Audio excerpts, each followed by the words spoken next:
Welcome to the No BS Short-Term Rental Podcast, an unfiltered look into the global vacation and short-term rental industry. I'm Mateo Bradford. And I'm John Stokinger. And this is our podcast. We bring the right people to the table at the right time, giving you an inside view and take on the short-term rental industry like no other podcast can. Morning, Mateo. How are you? Doing fantastic, John. How are you? Super, super good. Season 2, episode 30? Coming to the end of season 2, man. Oh my goodness. Episode 30. So we've this is our 60th episode recorded. We're super excited. Wrapping up the month of June. For those that are in the weeds, just wrapping up Q2, which, that's what I'm in the middle of, trying to get ready for preparing for Q3, wrapping up Q2. But we have an amazing guest, the finale of No BS Short-Term Rental Podcast Season 2. And, with that, I want to go ahead. If you're liking the show, please give us a like. If you're watching us on YouTube, like it, share it with your friends. If you're, Spotify on Apple Podcasts, give it a like, leave a review. We really, really appreciate it. And it's helping us grow exponentially. So we're excited to where this is going. Really, really big season 3 coming out. We're going to be recording that and coming out on 7/7/2022. Really big episode drop. So get excited about that as well for season 3. But let's go back to this episode. I'm going to go ahead and let you introduce our guest today. I'm excited about our guest today. Someone I've had the privilege of knowing for a while now, and having attended one of the better conferences, I'll say, in our space, and one that I've really enjoyed. We have the one and only Antonio Bortolotti from the Vacation Rental World Summit. But I'm going to back it up a little bit before there, because he didn't start there. Also the owner and managing director of Casa Teulada. Teulada? Did I get it right? Yeah. And I've known it for a while, but I know I always kind of messed up the name. So I got it down this time. Also founder of Vacation Rental Secrets, which I will let him talk all about. But Antonio, man, it is great to see you. For all of those who are watching on YouTube and can see this video, it's a fresh face to Antonio. So welcome to the show, my friend. Thank you for coming on. Thank you so much, Mateo, and thank you, John, for having me on your show. It's been a while that I've been on the show, so I'm quite, excited, and it's a pleasure to see you again, because it's been also quite a while since the last time we saw each other. It has, but the world changed quite a bit, and we'll dig into that a little bit, but. You were actually one of the first conferences to actually come back, right? And come back live in Annecy, France. I did not make it to that one. It was my first one I hadn't been to in a couple of years. And I definitely had some FOMO because I wanted to be there, but it looked beautiful. And so let's take it back. What we like to do here with our guests, and definitely want to get your story, is just how did you get into this space, right? We see where you are right now and the things that you're doing, but I think there's some other things you do as well that people may not be as aware of. So walk us into your journey. How did you get into the short-term rental space? Well, actually, I think this is going to be a killer, because I'm going to say 9/11, and that's probably going to take you there. It's going to poke up some ears, a little bit. And let's go and let's talk about it. So that's why I got into the VR space. Basically, in a previous life, and one of the many things I've done in life, I was flying for Alitalia, the airline, the former Italian airline. And I was actually flying en route to Chicago on 9/11. I was in a cockpit shortly before the first aircraft hit the first tower in New York. Wow. So we heard that. I mean, I was talking to the pilots, and then all of a sudden they say, wait a minute. There's the ATC is calling us. They closed the US airspace. There's something big going on. Like, what do you mean? I mean, the last time they closed the airspace was World War II. Right. So there must be something really big going on down there.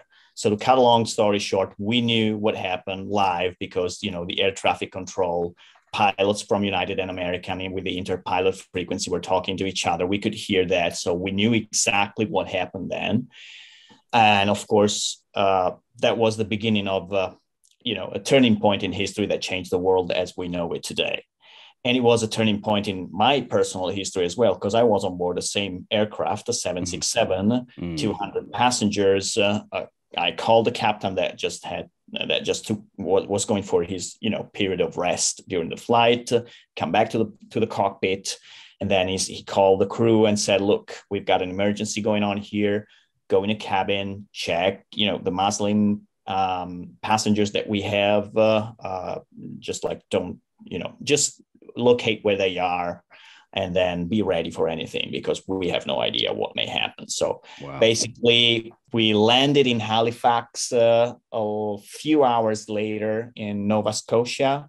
We were stranded together with another 50 wide body aircrafts, 10,000 passengers stranded I don't know if anyone listening to this knows Nova Scotia, but it's a pretty small place with a small airport.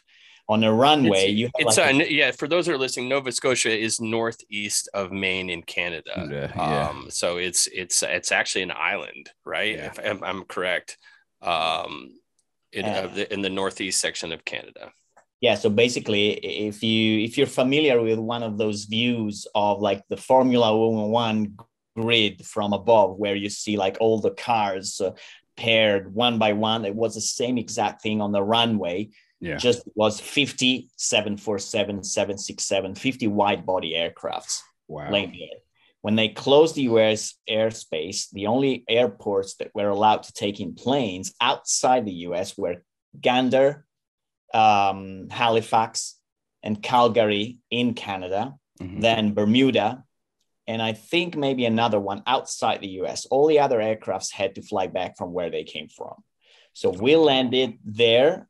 We were the first aircraft to re-enter the US airspace on September 13th.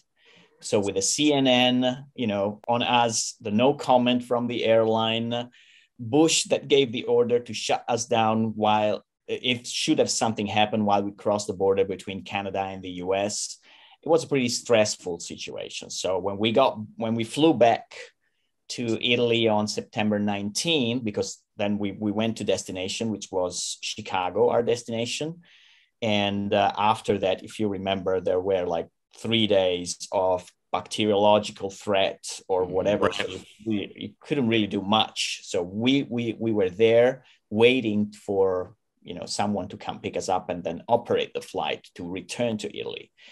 That, as you can kind of imagine, was a pretty stressful situation for me. So unfortunately I developed the fear of flying, and the next 6 months I was just every time wearing the uniform saying, God, I have to get out of here. I have to find an alternative to this. I can't take this anymore. But man, it's a good job. It's well paid. I had family, so you can't really leave a job like that. Right.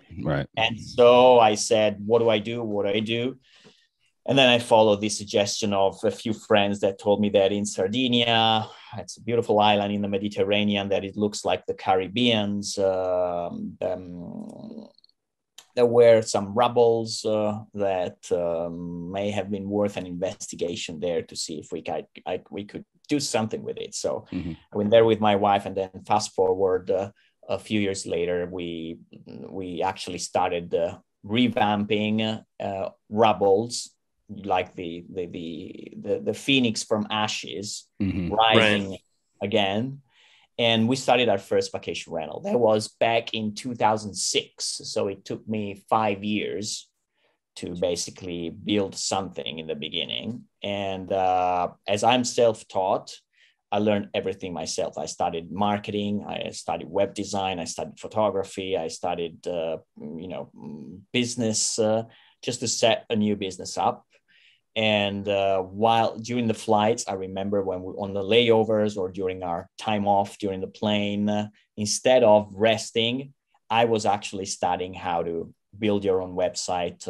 At the time, if you're familiar, there were WYSIWYG, what you see is what you get websites. For nerds, right? Who haven't studied anything, can't do anything. So you just put things together and did a website. So that's how I started. When I told my wife, okay, we got a mortgage on that. If we can pay for like 70% of a mortgage fee every year, it's going to be a success because we own a house in paradise, like a dream house in paradise, a really beautiful one. And my wife just laughed at me saying like, yeah, right. You'll do better than that. I know. So on year one, we did 20% profit. So I said, okay, let's see if we can do a little better. And on year two, we purchased a second unit. This was like a big house made of 3 units. So in 3 years, we purchased all the 3 units and did the same thing, renovation, put online and made money off it. All self-financed, right? Like did you take outside investing or any of this, or did you? Yeah, a mortgage with a bank with the just first mortgage. Yeah. Yeah. This is super interesting because first of all, that was the most insane origin story into the space that we've heard a lot of pretty cool, and I don't want to say that's cool, but pretty unique, like how you break into the space of stories, some origin stories, and that was by far one with the most unique to date, which is in my question for you actually about that is how long were you flying prior to, you're flying 767s. So you are a pilot, you have been flying for, so you had years of flying beforehand, and then to develop a fear of flying because of circumstance, which is obviously, something that happens, but it's crazy to me. Yeah. Well, I started actually in 1997, so not that long before 2001. So that was 4 years, but that was enough. And when I actually I did the interview with the airline, the idea in the US and in Europe is very different. In Europe, it used to still be like a profession or like a job that people would dream of. Like you fly the world, you get lots of money, beautiful women, nice hotels, different place every night. What do you do for a living? Yeah. But pilot. I at that point I said it's not. This is no longer the world it used to be, like the profession it used to be. So I think you can't really last more than 15 years. Doing this, because it's going to get worse and worse and worse with time shifts and salaries going down, and things will go worse. And then that happens. So I said, okay, I think, and I did 15 years because it took me 10 years from 9/11 to resign before I built a business that could provide for even more than what I was making earlier with the airline. And so like on my birthday, June 18, 2011, I just gave myself a second life and I resigned. I actually operated my last flight, which was a domestic flight. And I just resigned and just went full in to the VR business, because at the same time I had been doing a few other things that then led to the creation of the Vacation Rental World Summit. Yeah. I love that theme. We get to talk to some pretty incredible people. And one of the themes that we hear is, and one of the things I always point out is there was a point where you chose to bet on yourself. Right.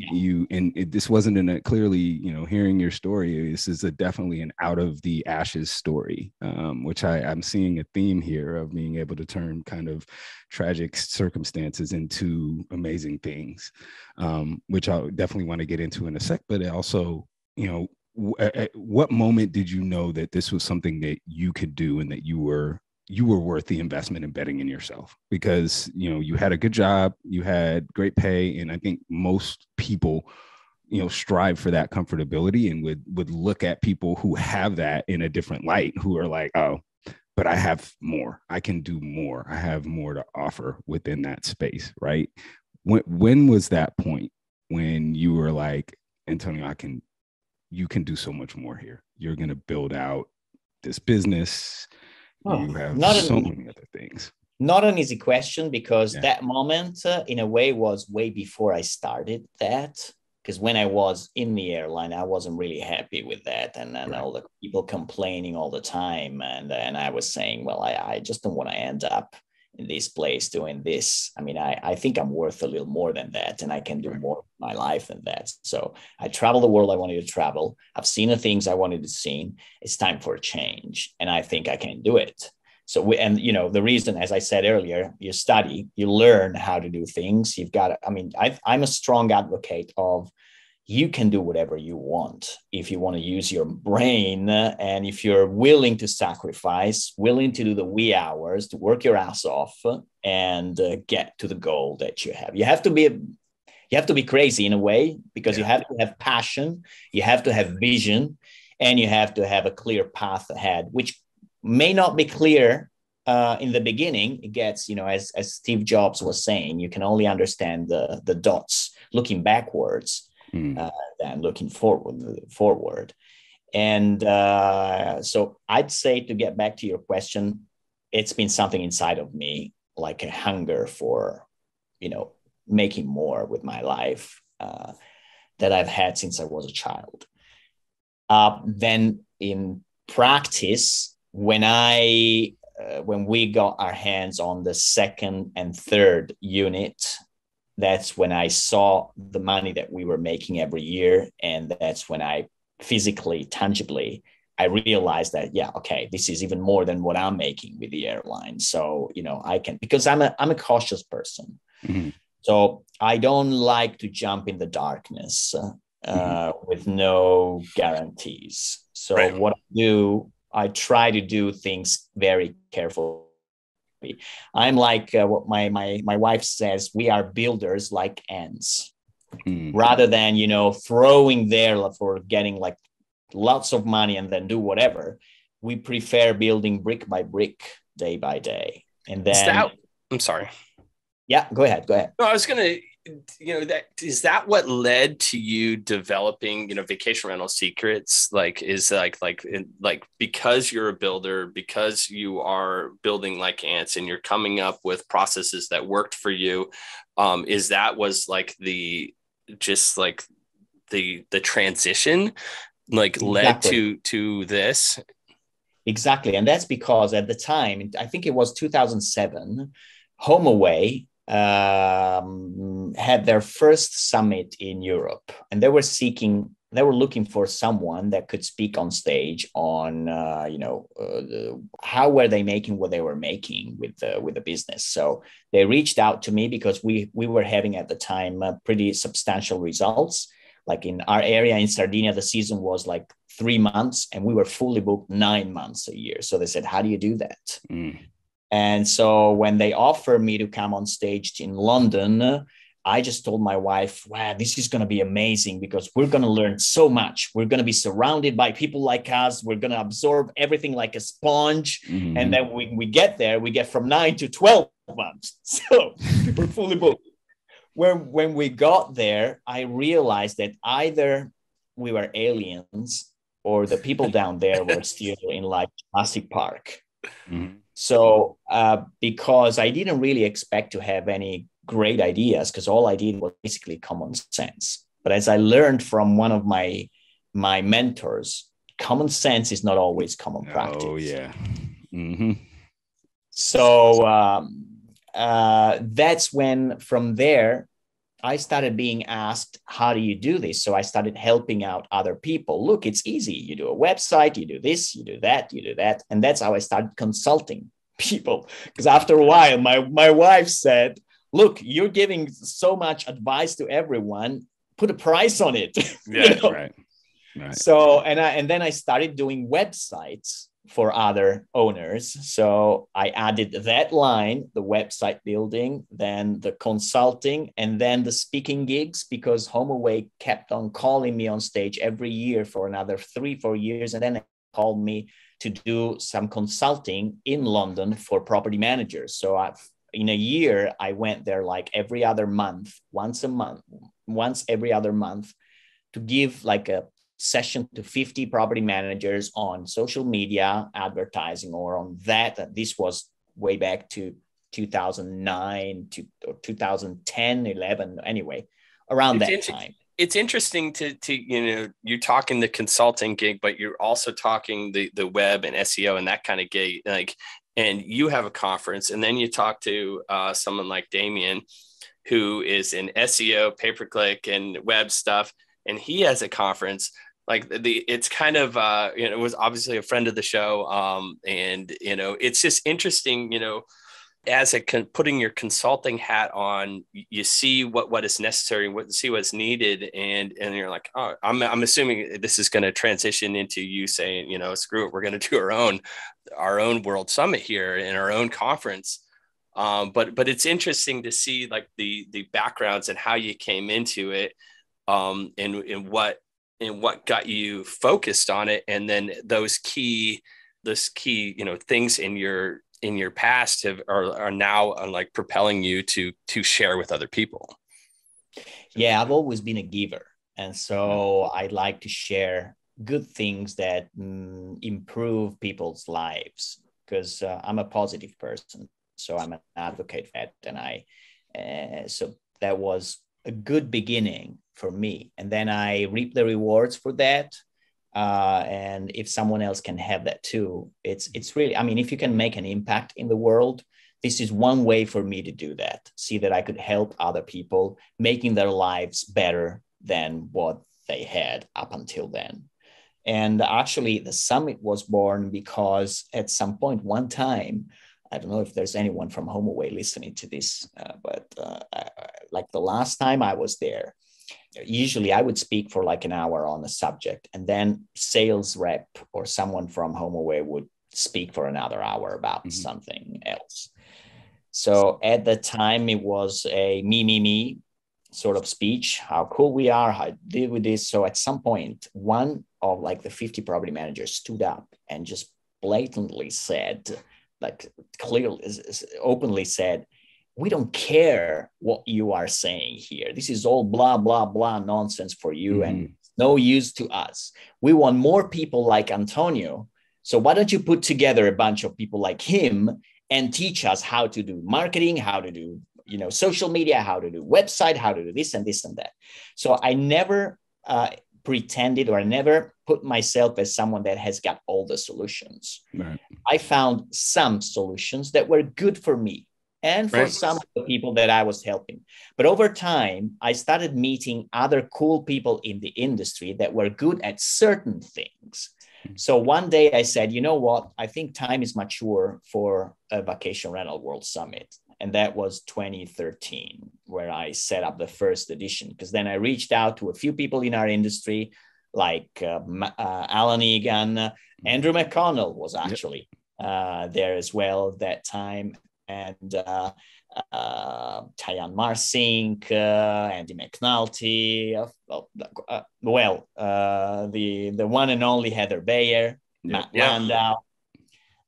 So I reached out to them and said, look, this is my vision. I know I'm crazy. Would you like to jump on board? And quite many of them said, oh, yes.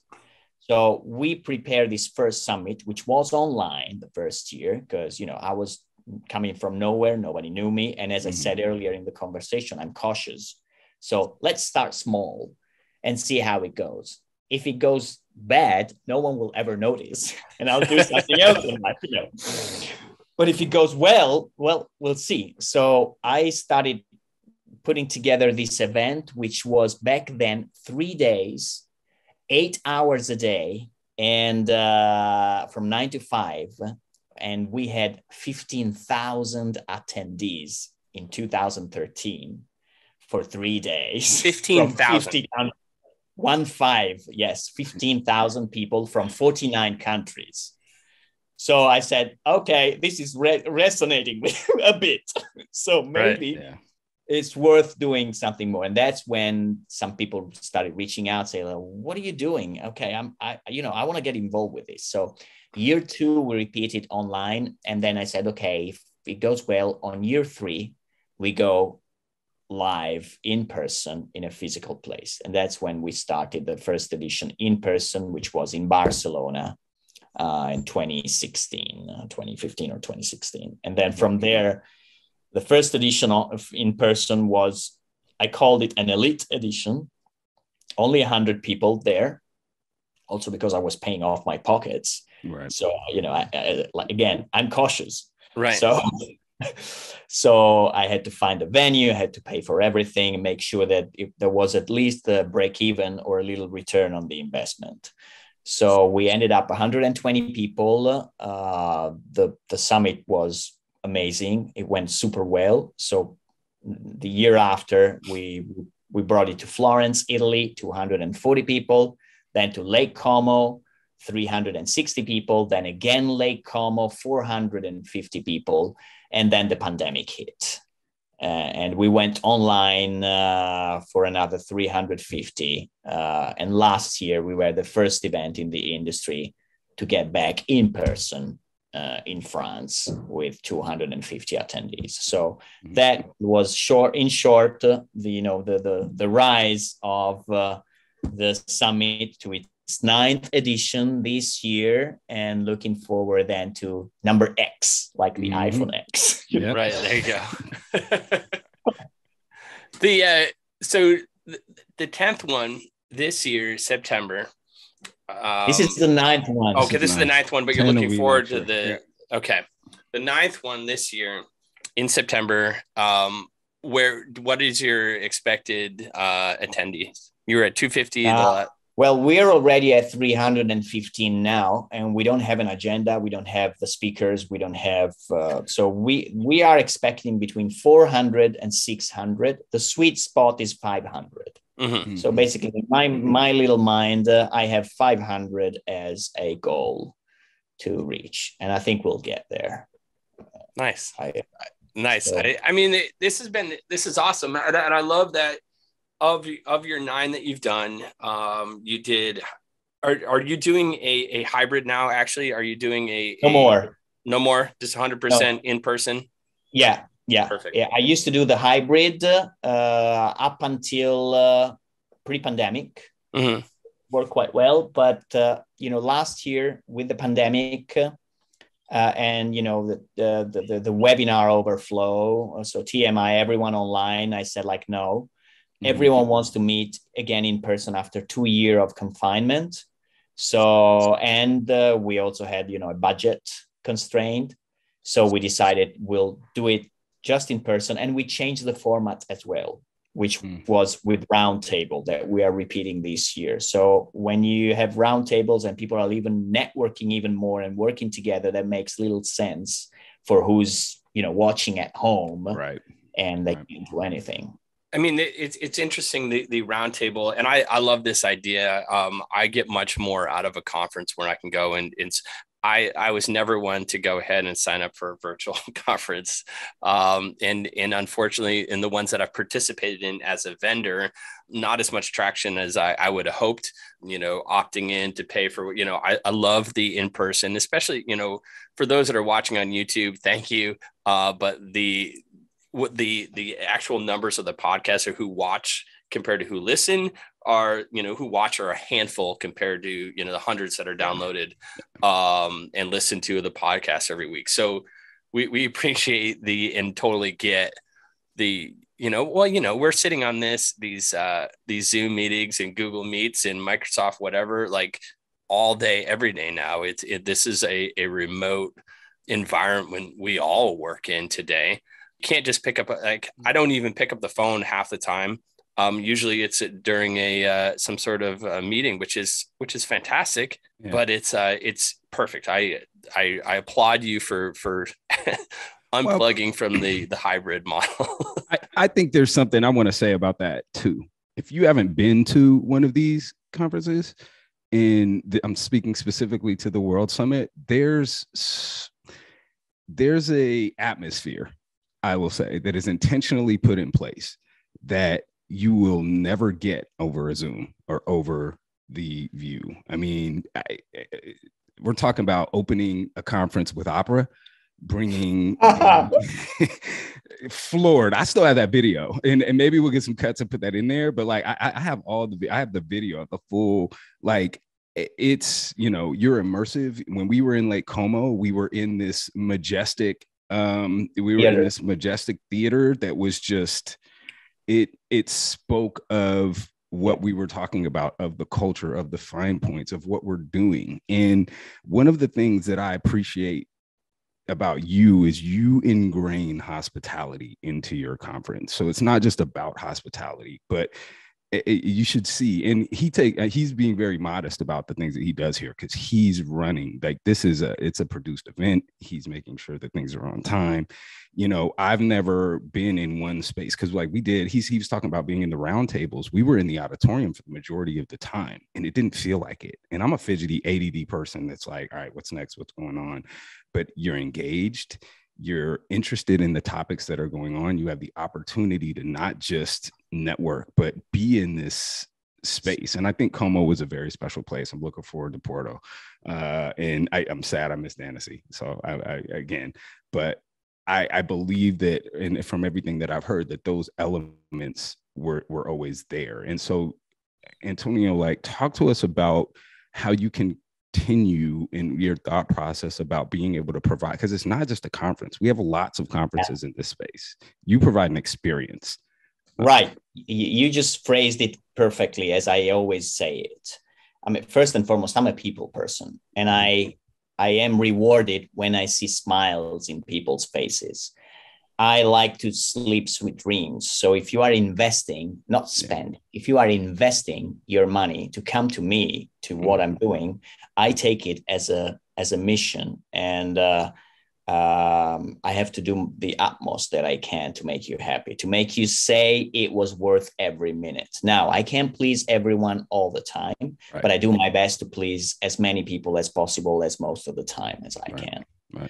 So the summit, you called it right in one word. It's what I call always. It's an experience. It's not an event. It's an experience. And as such, it has to revolve around a few simple criteria that I set from the very beginning, which are destination.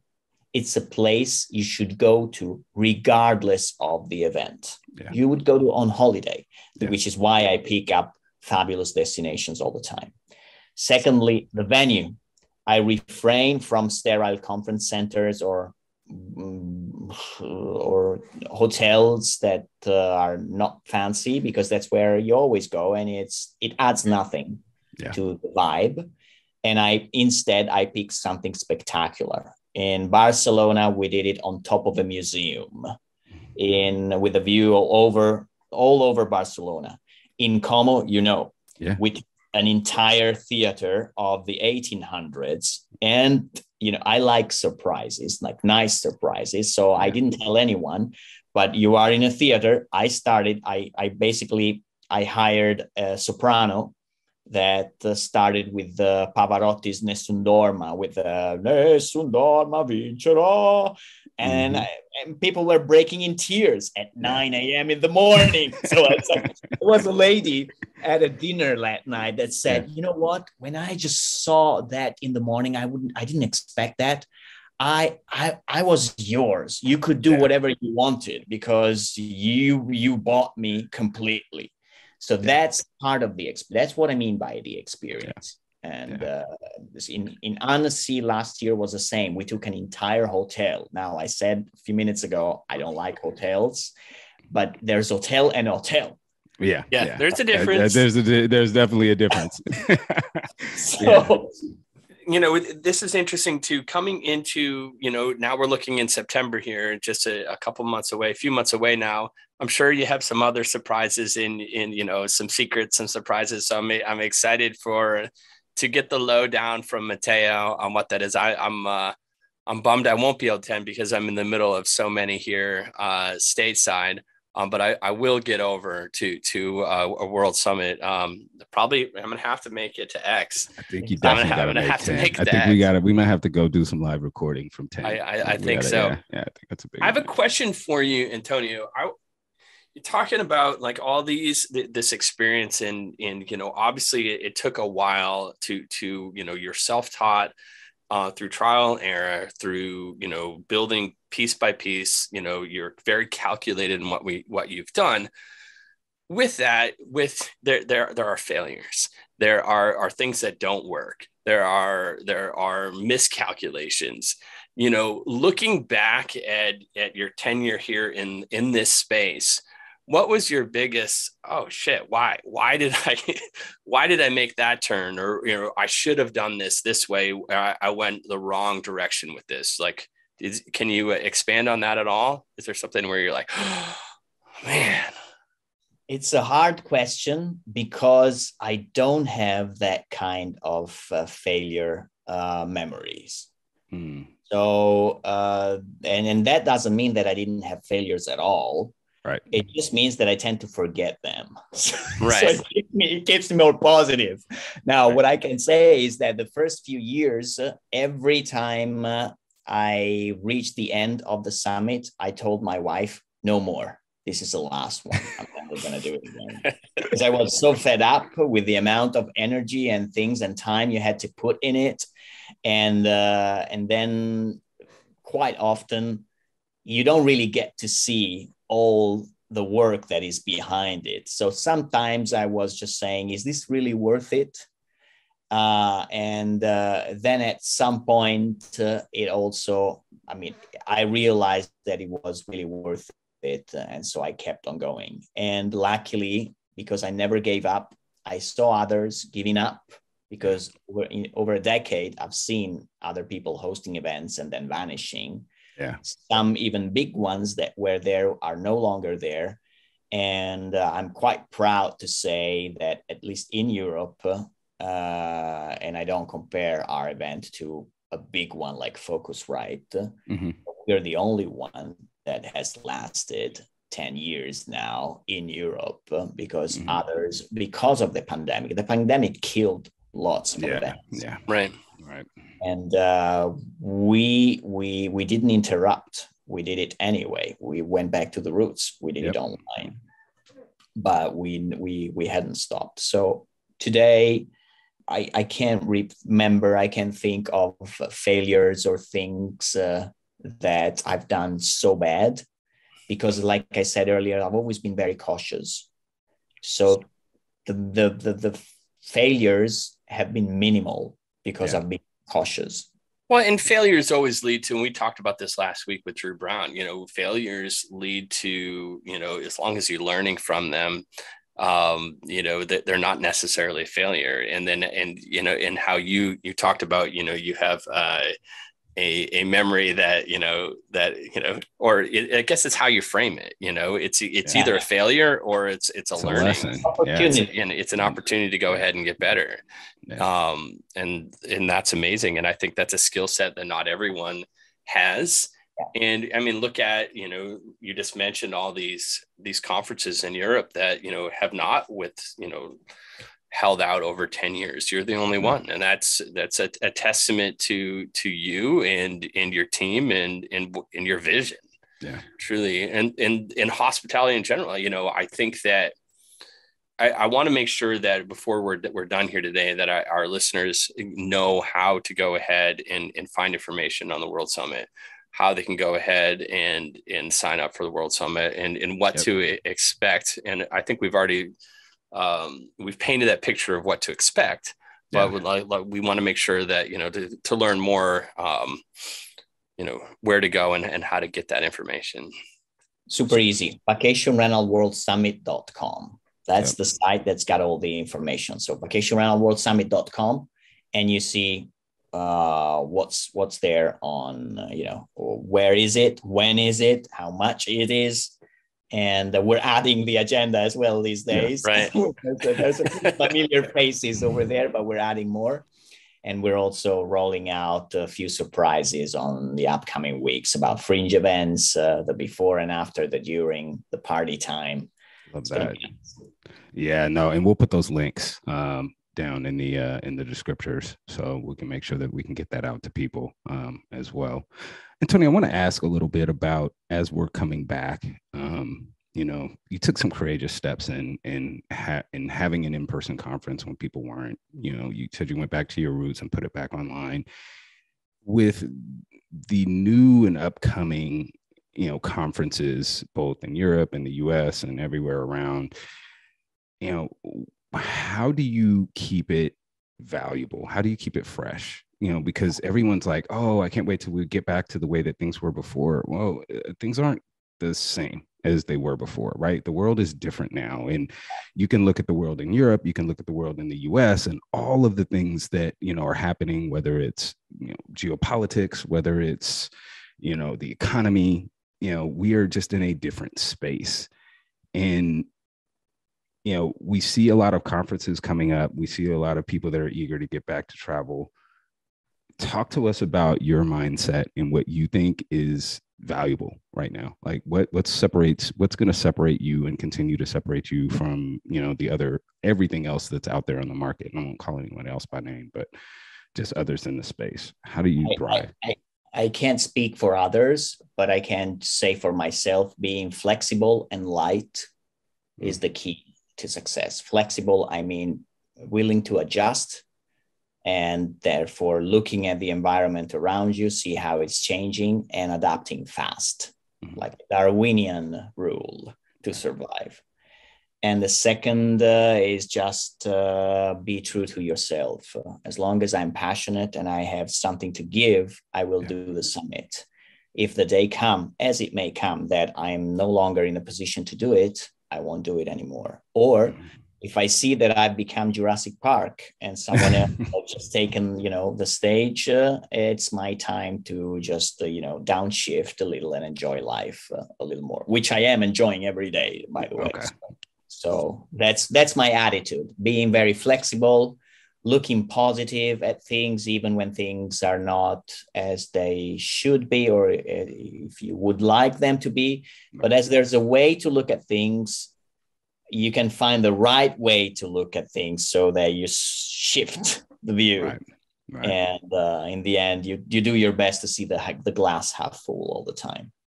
Yeah. With this positive outlook that you have, a lot of our listeners, we have a global listenership, but there are a lot here that are based here in stateside in the US. Can you talk a little bit about the European and landscape as far as where we are today in 2022? As far as I know, we're more than bouncing back. We're coming back. You're here.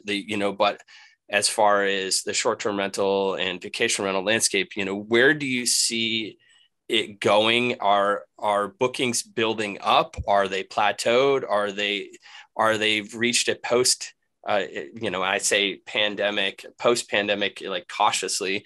How do you see travel in our space in Europe specifically now and into the future? Now, travel is something that it's deep rooted inside all of us. So we all want to travel. We need to travel. And we all see that. We've been confined for 2 years. The first thing we wanted to do is just get out and travel. Yeah.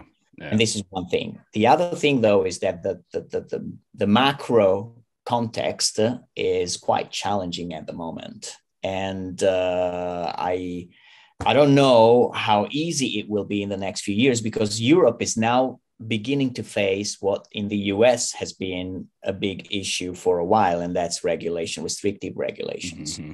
So Europe is going towards that part of restricting VRs, vacation rentals, passing laws against them or, limiting them. So that is one thing. Europe is made of many countries with different cultures and different languages, which is very different from the US. Mm-hmm. So the approaches can be very different. So the way I see it is that it's going to be very challenging. The market is mature, mm-hmm. and the margins are shrinking, costs are rising. So it's a matter as well of thinking how worth is it to run a VR business today compared mm-hmm. to like 5 or 10 years ago. In fact, it's no surprise that many property managers are seeking an exit. Yeah, right. Right now, because after 10 or 15 years or doing that, many would say, okay, let me cash in and go play golf or do something else. And there's nothing wrong with that. No, not at all. I mean, when you look at it in the right way, with the right attitude, you're not just ditching the baby, right, or whatever. You're just moving on to life. Right. And so I think the next few years we'll have to see what happens with the war in Ukraine, Russia. With the rise of gas prices and oil. I think we have ahead of us some difficult times, challenging times. The problems with the airlines as well. I was reading this morning about the shortage of pilots and crew that forces airlines to cancel flights all over the US and Europe as well. And that's because demand is back to pre-pandemic times. So I was reading today, it's just like 8% lower than shortly before the pandemic. But because of the pandemic that brought down all the airplanes, airlines laid off so many people that they haven't been fast enough. They didn't have the resources as well to hire enough people. Airlines, air traffic control. And so now you're stranded. I mean, demand is there, but there's no flights. Yeah. So, and they said it's going to take at least another 6 to 10 months, I would say another year, before we go back to some kind of normality. So, well, it's you have to think on top of it. And I was reading some of these articles as well. Is if someone has been grounded and they haven't been flying, you have to get your hours in. You have to get your training. You have to get comfortable. Like it's not as simple as being like, oh, hey, we got pilots. Let's go ahead and plug them in. Right. Tech has changed. Airlines have changed. Everything changes in a short amount of time. So you have to get those hours in and your certifications in. And it's the same with air traffic control. So it's not as simple as bodies and seats. Right. It's a very deep issue. I being from the outside looking in, I tend to agree that 6 to 8 months we're not going to get there. Right. This is a year to 2 year struggle we're going to see, and that's without any interruptions. Exactly. It is going to be interesting to see these next couple months, because these are the busy travel seasons for Europe, right? And so I remember a year ago, John, we were talking about revenge travel and all the people wanting to go, right? But we didn't talk about the infrastructure and what that was going to look like. And can we support the travel that's being done? And so when you said something, Antonio, you were talking about like the differences between Europe and US, right? Let's talk culturally. Europeans vacation very differently than Americans do, right? It's ingrained in a way in Europeans that I think in America just don't think of it the same. Like we do kind of, but when you look at the industry and you look at like even where restrictions are happening, like John and I could sit up here and we could talk about, traditional vacation rental destinations in the US and urban destinations. In Europe, they're the same, right? Because you can pick an urban destination that is a traditional vacation destination, one and the same, right? And so you look at the regulatory issues, you look at the companies that aren't there, the supply, the inventory, and where people are going. It's going to be, I'm quite interested in seeing what these next couple months are going to be. I would say the next 3 to 6 months are going to look like, and how we're able to manage that. And then once, if indeed everything clicks like people are saying it is in 6 months to a year, how that will also play out. But to me, the most interesting time is really now in to the next 4 to 6 months, right? Because that's going to be high season for a lot of people internationally, right? And so I don't have data to back this up, but I think that the drive to market is going to be quite strong because of plane strikes and cancellations. Yep. I myself had a few cancellations in Sardinia because simply the guests called me up saying, look, this airline, our airline canceled the flight and rebook and want us to rebook for 3 times the price I paid. I'm not going to do that. Right. So for one thing that you didn't know, Mateo, in the beginning, is that because we haven't talked in a while, is that I live on Lake Maggiore, so lake area near the Swiss Alps, no island, like mainland. Yep. And I'm managing the property behind me for 3 years. And this is a drive to market destination. This is amazing because this is really has 11-month season. Yep. While Sardinia, with the pandemic, I got a drop of 50% in reservations because there's no flights. If there are, they're expensive. And the car hire is more expensive than the apartment to rent. Oh, wow. So people say, they reach out and say, is it possible that I hire a car and it costs more than the house? Oh, yeah. I say like, yes. Okay, I'll go elsewhere or I'll drive to my destination. Yeah. Right. So and I'm curious about the car rental, business, because I know that over here in stateside, the inventory it shrunk because there was no need for it. So they pulled it. And I'm assuming that, everything that's happened here is we're seeing it happen overseas, but it is like 6 months to a year later, as far as like how it is affecting. Are you having an inventory shortage? And that is why the cost to hire a rental car is so high. Yeah, exactly. And that's a very narrow-minded approach that leads nowhere. Because in Sardinia, that's what they did. They had an inventory shrink. And but they sold the cars for the same amount as the regular inventory. Right. Mm-hmm. So people say, "Are you crazy? You kidding me? You're fooling me around? I'll go elsewhere." Yeah. There's a lot of closed-minded. Well, we see that a lot. But again, the three of us here are glass half full, not half empty guys. Right. So it's hey, this has been great. I every now and then, we have a guest that I haven't met, but Mateo's met. And I'm like, how the hell have I never talked to Antonio before? This is, and then I'm mad at myself because we haven't got a chance to get to know each other. So I'm not going to allow that to happen anymore. We're going to go ahead and communicate. We're going to set some meetings up and just bullshit every now and then. But it's been great getting to know you. I've learned a ton. I'm really excited for the World Summit. I can't wait for Mateo to give me the play-by-play. And I'm going to live vicariously through him. And hopefully we'll be doing some recording from there. So yeah, absolutely. Absolutely. We'll go ahead and do some of that. I'll be the remote guy. Beauty of technology, man. Hey, we're all about it. But thank you so much for joining us today, Antonio. Is there anything you'd like to say and leave to our audience before we get out of here?